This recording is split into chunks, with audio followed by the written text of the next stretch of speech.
เฮาบ่ให้เฮาบ่ให้เฮาบ่ว่าคนคือว่าอยากได้เฮ็ดเอาอยากได้ก็เฮ็ดเอาแบบใดเฮาบ่ให้บ่ด่าบ่บังคับเด้โตไผโตมันเด้แต่มันบ่คือเนี่ยเฮาถอยคนที่รอความช่วยเหลือนำผู้รักผู้ใหญ่นี่ยังหลายเด้คือคำหลานี่มาเห็นแบบบ่ได้ฮอด3มื้อได้นี่มื้อที่2พี่น้องการเปลี่ยนแปลงก็ถือว่าว่องไวผู้รักผู้ใหญ่เห็นคือตุชิดบ่ได้แม่นว่าตุชิดนี่บอกผู้ใหญ่เพื่อให้ผู้ใหญ่โอนเงินโอนคำมาให้ทั้งลุงเฉิดกับไอ้กึ้นได้เพิ่นเบิ่งเองนะเพิ่นเห็นนะเพิ่นก็จัดให้เนาะย้อนความดีย้อนบ่แม่นว่าเฮาเว้าแล้วละเฮาเฮ็ดนำเด้พี่น้องจังว่ามีการเปลี่ยนแปลงเนาะ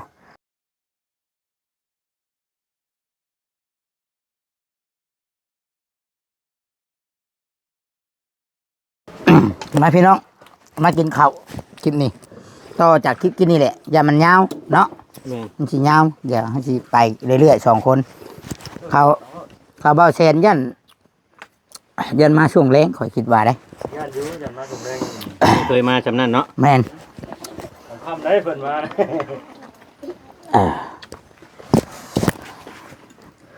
ว่าไปจังว่ามัน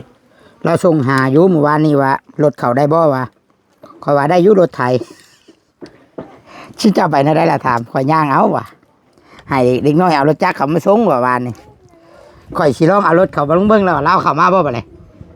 มาก็บ่กล้าคือกันหรอกว่ามาก็บ่ได้นะฮอดแต่โรงเรียนหั่นแหละมันสิลงบ่โรงเรียนน่ะเนาะแม่นเลยฮอดแต่โรงเรียนมันโยบแล้วมันโยมแล้วเขาเหยียบไปได้ว่าพี่บอก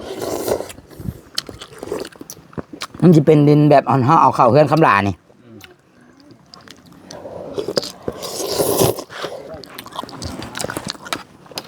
กวาดออกแล้วกันใครดอก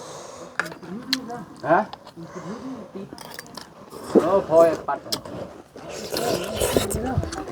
กินแม่ทำมาแล้วก็โหมันเพื่อนรถน้ำเลยมันมักนอนอยู่แบบนั้นเนาะแบะเนาะมันนอนอยู่บนสูงนะมันบ่เปื้อนมันนอนอยู่ขี้ดินนะแบะสะอาดเนาะแบะเนาะแม่สะอาดหมายังนอนไปนั่นไปตามขี้ดินมานี่เบ้มันนอนเลย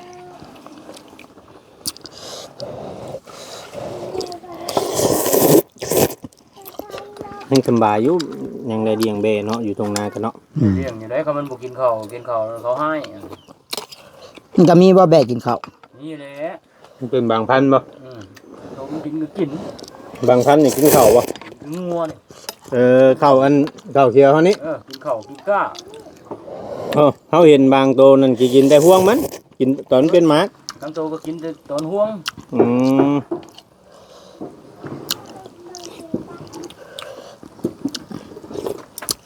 หากเราเห็นบางเจ้าเขาเลี้ยงงัวน่ะเขาไปเลี้ยงเราได้มันบ่กินฮอดเขาแบบไหนงัวอะไรแบบงัวแบบได้บ่กินเขาจักแล้วแบบเขาเลี้ยงแต่เขาให้เขายิงมันแบบเขาชอบแต่ว่าเขาเลี้ยงแบบพึกบ่ให้มันกินนะสมมุติเขาไปเลี้ยงบัดนี้เขาปล่อยตามคันนามันก็บ่ได้กินได้มันดึงบ่เขาถือมากระทุนพึดใส่มันกัดงัวน้อยจักยังว่าเก่งได้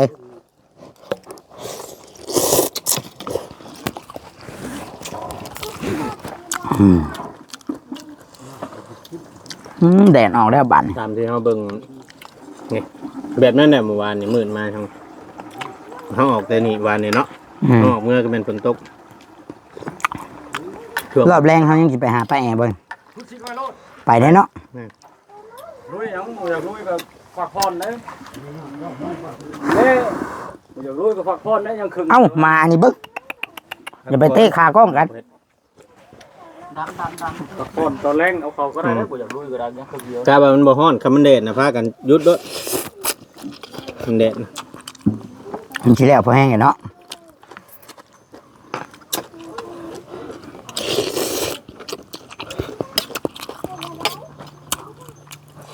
ทุกคนสิทธิ์ลุงทุกคนถือว่าไวเลยพี่น้องเป็นเอาเขาเป็นเอาดินเขาถือว่าไวแฮงว่าเนี่ยคนเขาเปียไปตายเขาเจ้าประตามแล้วผู้เฒ่าพาเขาลุยเนาะเฒ่าเก่งกว่าเด็กน้อยไอ้ขึ้นว่าตายมาเห็นว่าไหนตายมันก็ตายมื้อแรงมากก็นอนติ พามาเห็ดอีกตอนแรงคนน้ จกแห้งตั้งแต่ตัวแดงพี่ดิ ำมันแห้งแต่กลางคืนแห้งกว่าโมง โอ้ เดิม มันเดียวอยู่ว่า 10 โมง เฮ็ดดีเทวดาเพิ่นเห็นพี่น้องเอ้ยเทวดากับไผผู้รักผู้ใหญ่นั่นแหละผู้เพิ่นเบิ่งนั่นแหละ เดี๋ยวแม่ก็แล้วแต่ว่านี่แหละห้องเพิ่นจ่อแต่เงาไม้นี่นะ เดี๋ยวบอกแล้วว่าเราจัดการที่คักรู้เป็นบางกว่าเนาะ ข่อยว่าเราเก่งเด้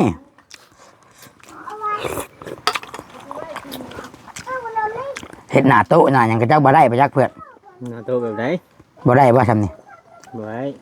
นั่นว่าเฮ็ดปาดเฮ็ดหน้าโต๊ะนะ เปลี่ยนมันหน่อยเดียว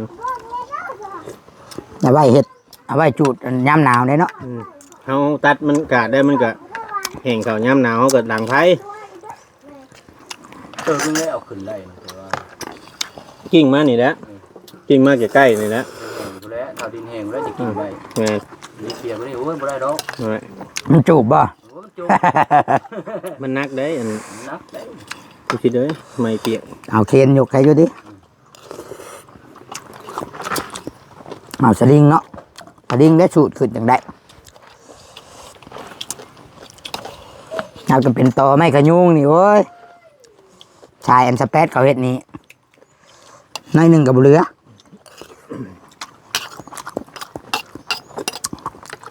ทำไมโคผ่านหน้าผู้ใดแล้วเห็นบ่เขาจ้างเอาตองให้แน่ไก่ตัวหนึงดังเป็ดตัวหนึง คันได้กายนะบ่ ตัวทำเนียเป็ดให้เขาตัวหนึงเขาก็งุ้ยตัวเล่น เขาไปจ้างดินที่นี่จ้างเอาตอไม้ออกนี่พอเติมนึงแล้วนี่ เอาอันพวกไมโครนี่ที่ใดเขาสิไปเฮ็ดเวียกอยู่เด้เขาจก เอาจ้องให้เนาะ แม่นเขาผ่านนะ ผ่านไป หน้าผู้ใดรถเขาผ่านมันงุ้ยขึ้นคือวะท่านออกแห้งครับ โอ้ยแดดจะได้ขึ้นเลยปรับพรก่อนเป็นหยัง นอนอยู่ที่ก้อนได้บ้านนี่ พรก่อนนั่งล้มเหมือนก่อน อยากไปชีเพชรเจ้าที่บ้าน อืม ที่บ้านเลย มันก็ได้ว่าไปพาเห็นคนทิดหลายให้มันได้บ่ โอยไปเทื่อเลย มันทางมานี่บ่มีมื้อใดว่าบ่มีคนทิดเวทเนาะ เห็น2-3คนเมื่อกี้นี่ ในครัวแล้วเขาสิได้อยู่ ในครัวได้ค่ะยืนชิด นั่นแหละปรากฏ เห็นเขาทิดตลอดกูมือโตมือโชงเนี่ยจ้ะตาม สิได้อยู่แล้วเวียง น้ำ น้ำมันมาแต่เทิงพุ่น น้ำอ่างเนาะ น้ำมันมาแต่ แต่ คือ บ่แล้วมันเป็นบางใหญ่นำหั่นเนาะ แม่นเลย ยามแดงยามหยังมันก็บ่ได้บกเลย ลูกเลยน้ำท่วมหัวเลยเลย น้ำมันอยู่หันเนาะ แม่นเลย ปรากฏกำบังหลายมีปรากฏนี่เขาว่าเฮ็ดจังเฮ็ดรอบเป็นหยังใส่หั่นนะแล้วเอาเหงื่อไปอ้อย แม่นกับเวทในบ้าน แต่ยังบ่ได้มีเขื่อนน่ะน้ำกับบกอยู่บ่ตะกี้น่ะ บุก แต่เข้ากับน้ำมันหลายอยู่แล้วบ่อืม แต่น้ำหวยนี่เดือน4เดือน5มันยังไหลอยู่เลย อืม โตนท่าเดี๋ยวได้มันขายนะ เอามาตุนี่แบ่งมา ตื่มเดี๋ยวได้ เราจะต้มร้าย เออ ให้ มาหน่อยแถวนี้แหละมาคำลาดิอืม อยู่พะเยาลูกมาใส่ขี้ดินหรือว่าแล้วปั๊มบ่ได้นะ ไผ แม่นนี่วานนี่เนี่ย กินมาดินบวมติ โอ้ยใส่เลยถอยหลังก็ถอยไปบ่ได้มันจมลง รถได้สิคา ดินมาดินบวม สุกรถกับสุกล่อเราสิเอาตัวใดดีตัวนี้สุกล่อดีกว่าว่าบาดนี้ คำละไปเอาน้ำอยู่ทงขาวให้อ้ายไปแค่ทงขาวจ้าบ่เว้น ทำกอไผ่นะ น้ำกอไผ่นะน้ำในทงขาวนะไม่นี่ไอ้นี่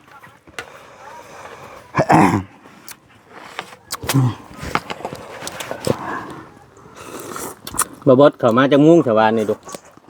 มีฝนตก อืม 4 โมงนี่ เขาอยู่ชิโนูจังเนาะตอนนั้นเนาะ อืม ฝนตกพอเห็นเขาลงเบาดีลงอยู่บ้านดงแง่ว่าฝนตก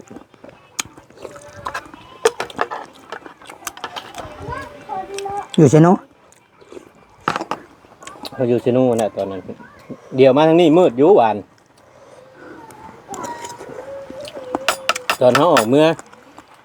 ฮอดฮอดใช่ปะที่ว่าฝนตกอยู่ในวันนี่กลัวปะ คนเทลงมาหรอบ่ เนี่ย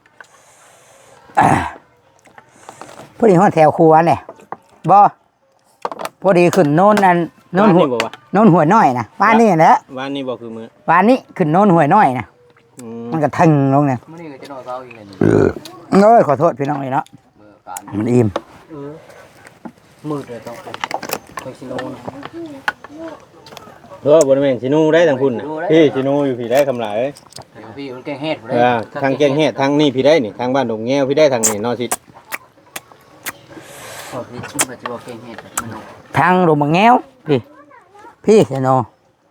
มันทางแนวทางรถมันโค้งไปสิได้เนาะ อืม มันอยู่พี่ อืม ทางโค้งอ่ะ อืม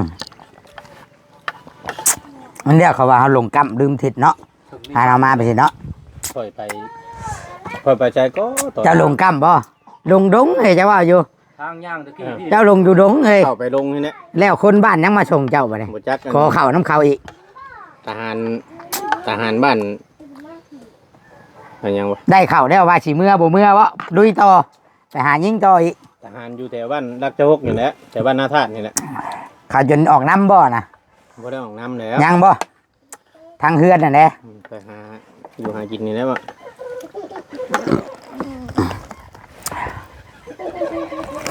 ของบกเรื่อง อืม ดงใกล้ บ่พออันนั้นเนาะดอกติคะแนนว่าบ่ ๆ เดื เดิน อ ได้ตุสิตะ คะแนนว่าบ่รุ่นเลยเอ็นจะแปดแล้วคืออันคนบ้านเฮาบ่อันตุยคาดงนะ บ่แม่น บ้านชงบ่ คนมันสุกบางแดงนี่นะ เห็นแต่กระดูกพี่น้องเอ้ยเนาะจนแห้งเดือแต่กระดูกกับชงกับเสือ เฮ็ดหยัง นอนอยู่ดงพู้ ดงป้าคือว่าสิน่ะ หลวงป้า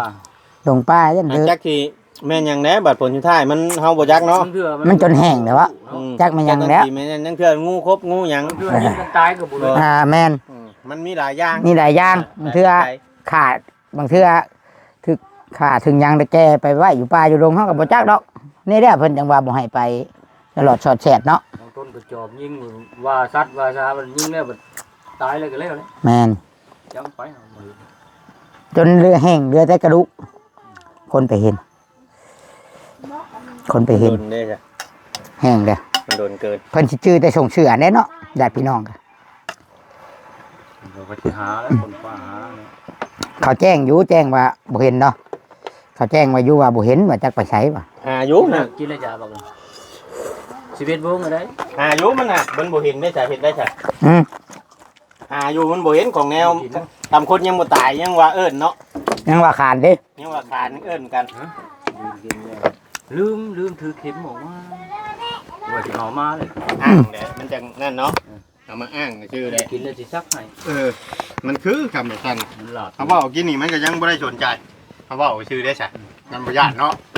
เข็มยา มันบ่ย่าน ถือมาอย่างนี้ได้2เข็มของเจ้านี่ มันฮู้แหละเฮาว่าเฮาเว้าคู่มันชื่อหมอแม็กนะ รู้จักเลย ทำไร ไปมาเทียงข้างแม่ ขอบใจหลาย กินบ่ยาน่ะ กินแม่ลุงเฉิดมาแล้วบัดนี้ ซักได้ก็บ่กินกูซ่าได้กินแม่ก็บ่กินซักได้นี่เอาเข็มมาเลยได้ ๆมันตายบัดนี้หมอแม็ก แม่4 ชั่วโมงกินเท่านึงเลย มาแม่มาแม่มา เจอปูงเรียบร้อยโลดเจอปูง เอาไว้ไว้ ว่าไอ้ที่เจ้า เมื่อว่าจะกินน่ะ ต้องกินนะบัดนี้จะ เอา โด เลย นซักให้ยังเจ็บ เอารถยาวแอะ โอ้ ได้เช้านี่นะบ่ แกงแล้วสัตว์ตัวนั้นน่ะยัง ผมมาแกงด้วยกัน ได้เห็ดปวกพี่น้อง เห็ดปวกแต่ว่ามันเป็นเห็ดปวกดำเนาะ ฮอดโมงเลยเอามากินยารถ ตะวัน กินบ่ ยาวแอะ ลงออกมา จนนั้นบ่เช้าเด้ ก็บ่กินเอาซัก ทุกคนเลยกินข้าวอิ่มแล้วกินนี่เนาะกินข้าวกินน้ำอิ่มเลยกินข้าวกินน้ำอิ่มแล้วเรียบร้อยออกมาเบิ่งบาทนี่มาเลาะเบิ่งเฮือน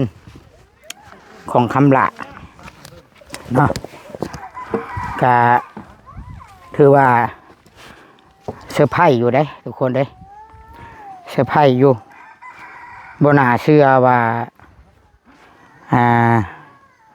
บ่น่าเชื่อว่าเพิ่นสิเฮ็ดได้ไวปานนี้เนาะทางลุงเสิร์ช ทางลุงเสิร์ชทางไอ้กึ้นก็เพิ่นหักแพงคำละเนาะถือว่าก็อยากให้ได้อยากให้มีเนาะกับที่แรกคิดว่าบะอย่างต่ำนี่ข่อยว่าบ่รูดดอก2 อาทิตย์ข่อยว่าทำบิดนะแนมเห็นเฮือนก็คิดง้อน้ำแล้ว ขอก็ยังย่านบ่ฮอดย่านบ่แล้วเด้อตุสิเด้ โดย มาเฮ็ดไปเฮ็ดมาคือแล้วคือคล้ายๆนี่บ่ ถือว่าชมเชยข่อยเชื่อว่าตุชิดเชื่อว่าพี่น้องเอ๋ยเนาะเชื่อว่าผู้รักผู้ใหญ่เพิ่นเห็นนี่เพิ่นกะผู้เพิ่นฝากเงินฝากคำมาซอยคำละถือว่าไปป้อนข้าวลูกก่อนก็ได้คำละตัวนะ ถือว่าเพิ่นดีมกดีใจเลยพี่น้องดีมกดีใจหลายบ่แม่นว่าเพิ่นดีใจดีมกดีใจย้อนหยังพี่น้องย้อนว่าเงินคำที่เพิ่นเบิดไปเนาะคือว่าเนี่ยเพิ่นกะบ่ได้มาละเพิ่นกะเฮ็ดเวียกเฮ็ดงานบางแม่ก็ได้เนาะแต่ละทุกคนนั่นแหละทุกแม่ทุกเอื้อยที่ว่าเพิ่นอยู่ต่างประเทศนะ แล้วบัดนี้เพิ่นผากมาซอยเลยซอยคนดุคนมันแบบนี้เนาะเพิ่นดีใจเด้ตู้ชิดกับผู้หนึงทำซอยแล้วเฮาเมื่อยมานี่เฮาเมื่อยนะเฮามาเห็นแบบนี้นะลองเบิ่งรถมาจากทิศหนึ่งนี่ บ่มีหยังคืบหน้านี่อยากถอยรถได้พี่น้องเอ้ยอยากถอยเฮา ผ้าก็หกเนาะ แม่นเฮาบ่ให้เฮาบ่ว่าคนคือว่าอยากได้เฮ็ดเอาอยากได้ก็เฮ็ดเอาแบบใดเฮาบ่ให้บ่ด่าบ่บังคับเด้โตไผโตมันเด้แต่มันบ่คือเนี่ยเฮาถอยคนที่รอความช่วยเหลือนำผู้รักผู้ใหญ่นี่ยังหลายเด้คือคำลานี่มาเห็นแบบบ่ได้ฮอด3 มื้อได้นี่มื้อที่2พี่น้องการเปลี่ยนแปลงก็ถือว่าว่องไวผู้รักผู้ใหญ่เห็นคือตุชิดบ่ได้แม่นว่าตุชิดนี่บอกผู้ใหญ่เพื่อให้ผู้ใหญ่โอนเงินโอนคำมาให้ทั้งลุงเฉิดกับไอ้กึ้นได้เพิ่นเบิ่งเองนะเพิ่นเห็นนะเพิ่นก็จัดให้เนาะย้อนความดีย้อนบ่แม่นว่าเฮาเว้าละเฮาเฮ็ดนำเด้พี่น้องยังว่ามีการเปลี่ยนแปลงเนาะให้ว่าดีใจทุกคนเลยดีใจนี่ตอนแบบว่าน้ำขึ้นแล้วก็ตักนะพี่น้องตักเผาตักเอากวดเอาปลาขนาดว่ามีอุปสรรคนี่เรื่องสภาพอากาศเรื่องผ้าเรื่องฝนขนาดว่ามีอุปสรรคได้การบ่มีอุปสรรคนี่คือสิไปไวกว่านี้พี่น้องเอ๋ยเนาะจังใดกับภาคเป็นกำลังใจแน่พี่น้องเอ๋ยเดี๋ยวจบคลิปนี้เดี๋ยวตุชิดสีมีข่าวดีสีมาบอกเนาะข่าวดีอย่างเดียวทุกคนถ้าติดตามน้ำกัน คือแบบที่ได้นี่คำลากเห็ดเวียกอยู่บางทีลูกกะให้ มาท่อนยักท่อนนี่กินหนาก็ดีนะส่วน เอาส่วนง่ายดินแบบนี้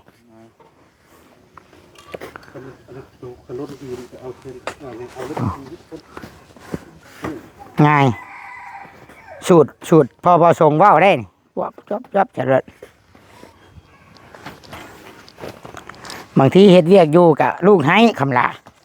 อันนั้นใครแต่ว่ายังได้เนี่ยไอ้ขึ้นครับนุ่งเสิร์ชช่วยกัน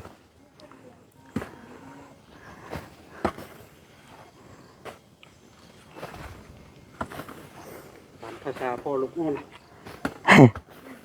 ถ้าเป็นเฮานี่จักสิไปเฮ็ดแบบไรที่ไอ้ขึ้นเห็นลูกให้ก็ให้น้ำติมูหดแนวเฮ็ดนะเฮาเนาะไอ้ขึ้นเนาะ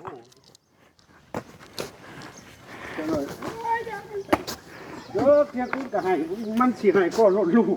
อยากน้อมบ่ว่าติ ก็บ่ได้ไปก็ยังบ่ถือเนาะถือว่าจะกันไม่อยากไปก็ได้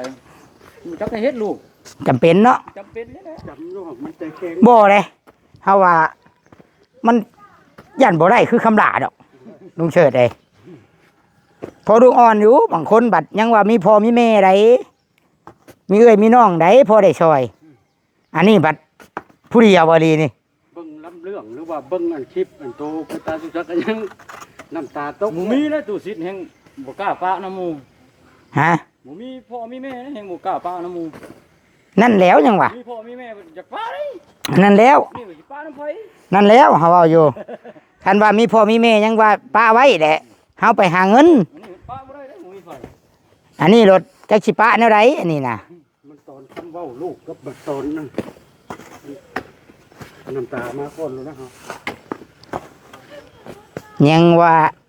ยังย่องอยู่พี่น้องเอ้ยคือตัวชิดเว้ายังย่องตัวที่ว่าเราบ่ป้าลูกเต้านี่แหละ จักสิขึ้นลูกอยู่ใส่จักลูกสิขึ้นพ่ออยู่ใส่หรือเปล่า บางทีอันบ่มีกำลังใจพ่ออยากจากโลกนี้ไปพุ่นได้ที่ขึ้น เหลือแต่ทางเดียวด้อ เห็นบ่อันในข่าวนะบางทีเขาเบิดทางออกเลยกะ กินยาเพราะว่า